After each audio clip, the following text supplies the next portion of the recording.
இந்த மிளகா செடிக்கு வந்து நான் எந்த ஒரு எருவும் கொடுக்கலங்க. வைக்கும் போது கொடுத்தேன் பாருங்க, அவ்வளவுதான். இது இடையில மருந்துன்னு நான் எதுவுமே போடல. சாம்பல் மட்டும் தூவி விட்டேன். ஏன்னா அஸ்வினி பூச்சி விழுந்தா இந்த பூவெல்லாம் போயிடும், வேஸ்ட் ஆயிடும். எனக்கே இது ஒரு ஆச்சரியமா இருக்குங்க. தொட்டியில முதல்ல கூட மிளகா வச்சு எடுத்திருக்கேன். அது குண்டு மிளகா, இவ்வளவு அளவுக்கு அது காய்ச்சது இல்லை. எல்லாருக்கும் வணக்கங்க. இது அர்ஜுன் கார்டன். இன்னைக்கு வீடியோ ஒன்று காமிக்கிறேன் பாருங்க. மிளகா போட்டு வச்சிருந்தேன் சொன்னா பார்த்தீங்களா, விதை ஸ்ரீலங்கால இருந்து வாங்கிட்டு வந்தாங்கன்னு. அந்த மிளகா எவ்வளவு காய்ச்சிருக்கு பாருங்க. ஒரு பூ கூட வேஸ்ட் ஆகலைங்க. எல்லாமே காய் தான். இங்க பாருங்க, அப்படியே அடுக்கடுக்கா. இங்க பாருங்க, நான் இந்த மிளகா இது போட்டேன் இல்லையா, விதை போட்டேன்னு சொல்லியிருந்தேன் பாருங்க. அதுல எல்லா விதையும் போட்டு இந்த மாதிரி இவ்வளவு மிளகா வந்திருக்கு, இதை எடுத்து நடுறேன்னு சொன்னேன் பாருங்க. இங்க பாருங்கங்க, எவ்வளவு ஒரு இலைக்கு ஒரு காய்ங்க. இங்க பாருங்க, உள்ள 4 தொட்டியில வச்சிருக்காங்க, 2 இந்த 2 வச்சதுல இவ்வளவு காய் இருக்குங்க. பாருங்க எவ்வளவு மிளகா இருக்கு பாருங்க. நான் கூட இது நம்ம மொத்தமா போட்டுட்டோம், வருமோ வராதோ தெரியலன்னு நினைச்சேன். இங்க பாருங்க, ஃபுல்லாங்க எல்லா செடியிலையும் எல்லாம் ஒரு இலைக்கு ஒரு காய் இருக்கிற மாதிரி இருக்குங்க பாருங்க. இப்போ வந்து இதுக்கு வந்து நான் அது வைக்கும் போது எரு மட்டும் தாங்க போட்டிருந்தேன். எருவும் காய்கறி கழிவு மட்டும்தான். மருந்து எதுவும் அடிக்கலைங்க. எதுவுமே இந்த மிளகா செடிக்கு எந்த ஒரு மருந்து அடிக்கல. இங்க பாருங்க, மிளகா செடிக்கு வந்து நான் எந்த ஒரு எருவும் கொடுக்கலங்க. வைக்கும் போது கொடுத்தேன் பாருங்க, அவ்வளவுதான். இது இடையில மருந்துன்னு நான் எதுவுமே போடல. சாம்பல் மட்டும் தூவி விட்டேன். ஏன்னா அஸ்வினி பூச்சி விழுந்தா இந்த பூவெல்லாம் போயிடும், வேஸ்ட் ஆயிடும்.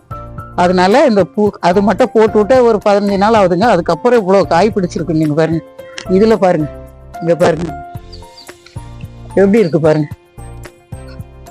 இங்க பாருங்க, அப்படியே கொத்தா இருக்குங்க. பாருங்க, ஃபுல்லாவே மிளகா தாங்க. எப்படி இருக்கு பாருங்க. இந்த சைடு நிறைய இருக்கு.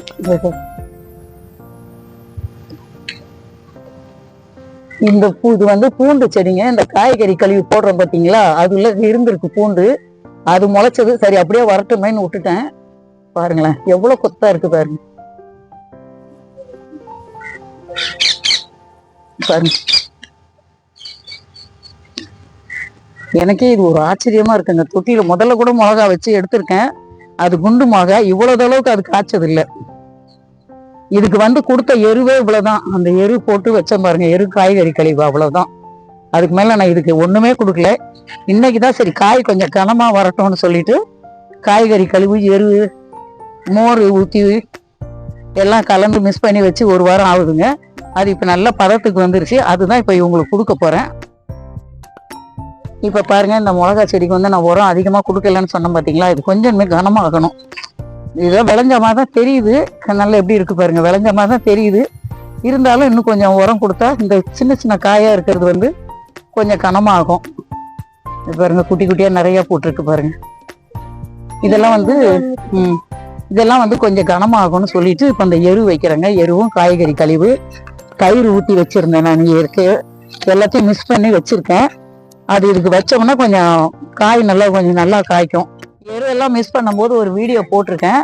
இது போட்டு வச்சு 10 நாள் 1 வாரம் ஆகுது. போன ஞாயிற்றுக்கிழமை போட்டது, இன்னையோட 1 வாரம் ஆகுது. போன வாரம் நான் இது பண்ணி வச்சதுங்க. இதுல வந்து காய்கறி கழிவு போட்டிருக்கேன், சாம்பல் போட்டிருக்கேன், அப்புறம் எரு போட்டிருக்கேன், அப்புறம் ஒரு 4-5 வாழைப்பழம் இருந்தது அது போட்டிருக்கேன். வாழைப்பழத்தோல் எல்லாம் போட்டு எல்லாம் மிக்ஸ் பண்ணி எடுத்து வச்சுட்டு போனேங்க. இன்னைக்கு 1 வாரம் ஆகுது. இதை வந்து இன்னைக்கு கொடுக்குறேன் பாருங்க. அந்த வாழைப்பழம் அப்படியே முழுசா போட்டு இது பண்ணோம் பாருங்க, தோலே இதுவாயிடுச்சு பாருங்க. பாருங்க, இன்னைக்கு வந்து இதுக்கு கொஞ்சம் கொடுத்தோம்னா கொஞ்சம் நல்லா இருக்கும். அதுக்குதான் இதை இன்னைக்கு கொடுக்குறேன். இதுக்கு இவ்வளவு கொடுக்குறேங்க. அது கொடுத்தோம்னா கொஞ்சம் காய் வந்து கொஞ்சம் நமக்கு கனமா கிடைக்கும். எல்லாம் வீச்சு வீச்சா இருக்கு பார்த்தீங்களா, கொஞ்சம் உருட்டையா நல்லா வரும். அதுக்கோசம்தான்.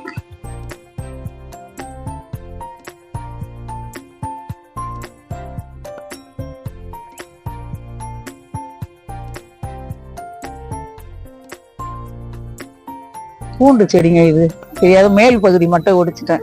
அதான் அங்கெல்லாம் உள்ள இருக்கு. இதெல்லாம் அந்த காய்கறி கழிவுனால வந்து இப்படி முளைச்சிருக்கு. இதை பிடுங்க அதடா, பிடுங்க அதடா. 3 இருந்திருக்கு போல. அதான் 3 இருந்திருக்கு. இதுக்கு போதும் இவ்வளவு வரும். இன்னும் அந்த சைடுல இருக்கிறதுக்கு வைப்போம். சூப்பரா இருக்கு பாருங்க. ரொம்ப இது பண்ணாதடா, செடி இளம் செடி உடிஞ்சிரும் அப்புறம். இது 2வது செடிங்க. இது பாருங்க எப்படி விளைஞ்சிருக்கு பாருங்க. இன்னைக்கு தாங்க ஒரு மிளகாய் எடுத்திருக்கேன். இந்த மாதிரி இருக்கு. சரி, இருந்தாலும் அடுத்த வாரம் எடுக்கலான்னு எனக்கு ஒரு இருந்தது. அடுத்த வாரம்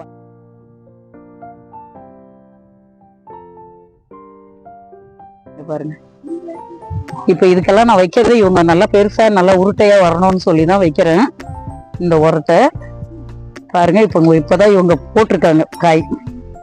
ஏன்னா இது வந்து லேட்டா தான் நான் எடுத்து நட்டு வச்சேன். உங்க 4 பேர் தான் ஃபர்ஸ்ட் வச்சேன். இது ரெண்டும் சரி அந்த தொட்டிக்குள்ள ஃப்ரிட்ஜ் கவர் பாக்ஸ்ல இருந்தது. அதனால லேட்டா வச்சதுனால லேட்டா காய் போட்டிருக்கு. அப்படி இருந்து பரவாயில்ல. எவ்வளவு காய் இருக்கு பாருங்க, குட்டி குட்டியா. அதான்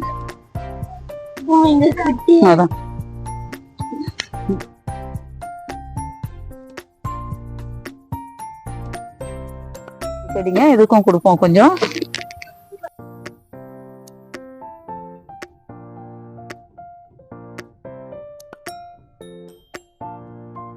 இதுல எவ்வளவு மிளகா பாருங்களேன். இங்க பாருங்க பெருசா. இன்னும் விளையணுண்டா அதெல்லாம். இது கூட இருக்கு பாருங்க. எவ்வளவு இருக்கு பாருங்க. இது 4வது தொட்டி.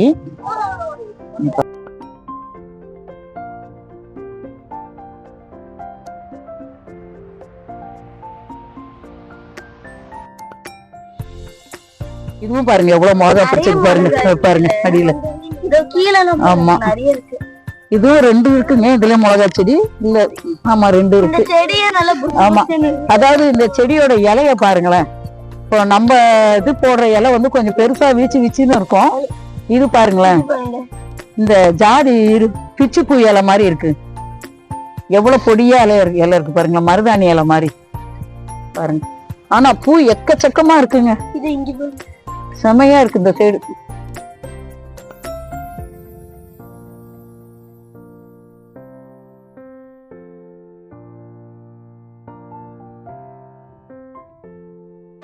ஃப்ரிட்ஜ் பாக்ஸ்ல போட்டு நாட்டு வச்சிருந்தேன் பாத்தீங்களா, அதுல இருந்த 3த்துல நட்டு வச்சேங்க.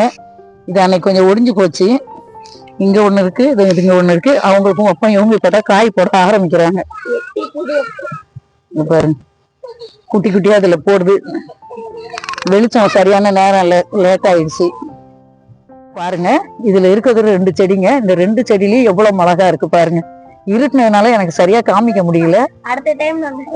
நேரத்தோட எடுக்கும் போது நான் உங்களுக்கு மிளகாய் எடுக்கும் போதுதான் வீடியோ போடுவேன். எப்படின்னாலும் 1 மாசம் ஆகும் இது விளைஞ்சி எடுக்கிறதுக்கு.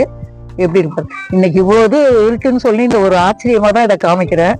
இந்த காய்கறி கழிவுக்கும் இந்த எருவுக்குமே இப்படி இருக்கு. இன்னும் சரியான முறையில விவசாயம் பண்றவங்க கொடுத்தா எவ்வளவு காய் இருக்கும். இவங்களுக்கும் இந்த உரம் கொடுக்குறேன்.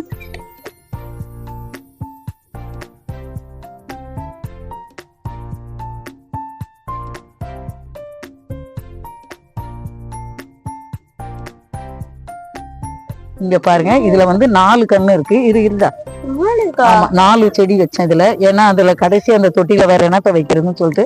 ஆனா 4த்துலயுமே காய் வந்திருக்கு பாருங்களேன். 4த்துலயுமே வந்திருக்கு. இதுலயே பாருங்க எவ்வளவு மிளகா இருக்கு பாருங்க. இது பாருங்க. அதான் அதே மாதிரி இங்க இதுல இருக்கு. இங்க நடுவுல தோன்றையல. இந்த 2த்துல காய் போடல, பூ வந்திருக்கு. ஆனா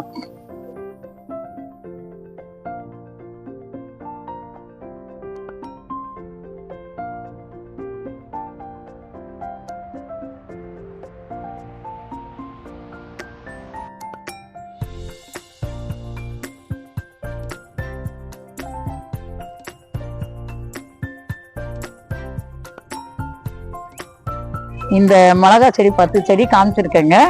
இந்த 10 செடி வந்து காய் எடுக்க எப்படின்னாலும் இன்னும் 1 மாசம் ஆகும் நான் எடுக்கிறதுக்கு. எல்லாம் குட்டி பிஞ்சியா கிடக்கு. அதனால இன்னும் 1 மாசம் விட்டாதான், 1 மாசம் இல்லை 35-40 நாள் கழிச்சாதான் அந்த மிளகா நல்லா பருக்கும்.